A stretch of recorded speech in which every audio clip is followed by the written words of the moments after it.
আসসালামু আলাইকুম প্রিয় বন্ধুরা, আমার গ্রামের বাড়িতে নারকেল গাছের সার প্রয়োগ করেছি যাতে করে অধিক পরিমাণে ফলন হয় এবং যে সকল নারকেলগুলো ঝরে যাচ্ছে সেগুলো যেন প্রতিরোধ করা যায়। সেই জন্য আমি একটি সুষম সারের প্রয়োগ করেছি এবং আপনারা অনেকেই এই ভিডিও প্রকাশের পরে কমেন্টস বক্সে ইনবক্সে জানতে চাচ্ছেন আসলে আমি কি পরিমাণ সার দিলাম।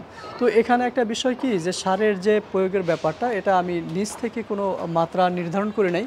এটা কৃষি অধিদপ্তর থেকে তাদেরই একটা মাত্রা বলে দেয়া, সেই অনুযায়ী আমি আমার চারা গাছের বয়স অনুযায়ী প্রয়োগ করেছি। এবং এখানে একটা গুরুত্বপূর্ণ একটা বিষয় হলো সার কিন্তু নারকেল গাছের বয়সের উপর নির্ভর করে আমাদের এই মাত্রাটা প্রয়োগ করতে হবে। তো আমি চাচ্ছি যে যারা জানতে চেয়েছেন সবার জন্য একটি ভিডিওতে বার্তাটা দেওয়ার জন্য, এবং আমি আপনাদেরকে বলে দিচ্ছি যে 0 থেকে 1 বছর থেকে 20 বছর অধিক পর্যন্ত যে চারটা দেয়া রয়েছে সেই চারটা বলে দিচ্ছি। আপনাদের চারা গাছের বয়স অনুযায়ী আপনারা এই সারগুলো প্রয়োগ করতে পারেন এবং ভিডিওটি শেয়ার করে দেবেন যাতে করে অনেকে এই বিষয়টা জানতে পারে, কারণ এখন কিন্তু উপযুক্ত সময় সার প্রয়োগের, কারণ বর্ষার শুরুটা। আমরা যদি 20 বছরের অধিক যে চারা গাছগুলো রয়েছে সেই চারা গাছের জন্য আমরা যে সারগুলো প্রয়োগ করতে পারি আপনাদের যদি বলে দেয় যে গোবর সারটা, সেটার জন্য 40 কেজি নির্ধারণ করা হয়েছে এবং ইউরিয়া সার হয়েছে 1.5 কেজি এবং টিএসপি সার হয়েছে 750 গ্রাম এবং এমওপি যে সারটা সেটা হয়েছে 3 কেজি এবং জিপসাম হইল 1/2 কেজি এবং জিঙ্ক সালফেট যেটা সেটা হলো 200 গ্রাম এবং বোরিক অ্যাসিড যেটা সেটা 50 গ্রাম। এটা হলো 20 বছরের অধিক বয়সী গাছের জন্য। এখন আমরা 16 থেকে 20 বছর বয়সী গাছের জন্য সার প্রয়োগের মাত্রাটা বলছি।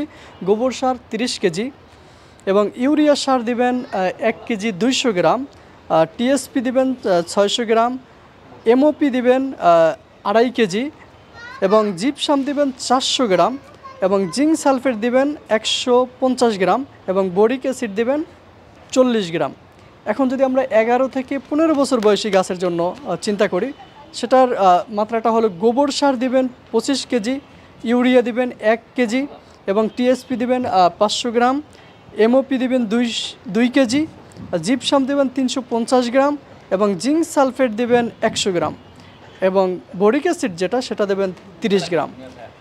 8 থেকে 10 বছর বয়সী যে সকল চারা গাছগুলো রয়েছে সেগুলোই দিবেন 20 কেজি গোবর সার, ইউরিয়া সার 800 গ্রাম, টিএসপি দিবেন আপনি 400 গ্রাম, এমওপি সার দিবেন 1.5 কেজি, জিপসাম দিবেন 250 গ্রাম এবং জিঙ্ক সালফেট দিবেন 80 গ্রাম, বোরিক অ্যাসিড দিবেন 20 গ্রাম।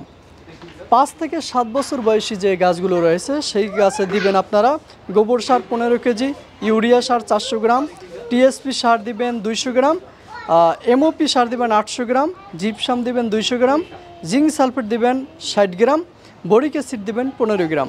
1 থেকে 4 বছর বয়সী যে চারা গাছগুলো রয়েছে 10 কেজি গোবর সার, 2 কেজি ইউরিয়া, টিএসপি দিবেন 100 গ্রাম, এমওপি দিবেন 400 গ্রাম, জিপসাম দিবেন 100 গ্রাম, জিঙ্ক সালফেট দিবেন 40 গ্রাম এবং বোরিক অ্যাসিড দিবেন 10 গ্রাম। এটাই ছিল নারকেল গাছের সার প্রয়োগের মাত্রা, যেটা আপনাদের জানিয়ে দিলাম বয়স ভেদে। আপনারা এই অনুযায়ী দিয়ে দিবেন এবং এই সারটা গাছের গোড়া থেকে প্রায় আপনার 1.5 মিটারের মতো দূর থেকে খনন করে, আমি যেভাবে খনন করছি আপনারা ওইভাবে খনন করে বিঘাতের মতো গভীরতায় আপনারা সারগুলো প্রয়োগ করে সারগুলো দেওয়ার পরে ওটা আপনার গোবর সার দিয়ে তারপরে মাটি দিয়ে ঢেকে দিতে পারেন। গোবর সার যদি না পারেন তো যে বিষয়টা রিকমেন্ড থাকবে সেটা হলো পুকুর বা নালার যে পচা যে মাটিগুলো রয়েছে, পাতা পচা, সেগুলোও দিয়ে দিতে পারেন এবং আপনারা এটা দিয়ে দেন। এবং অনেকের নারকেল ঝরে যায়, এই একটা সমস্যা কিন্তু আছে। এই নারকেলগুলো ঝরে যায় কিন্তু আপনার এই যে জিঙ্ক এবং বোরনের অভাবে, ঠিক আছে? তো আপনারা যদি এই সারগুলো প্রয়োগ করে দেন ইনশাআল্লাহ আপনারা ভালো একটা রেজাল্ট পাবেন।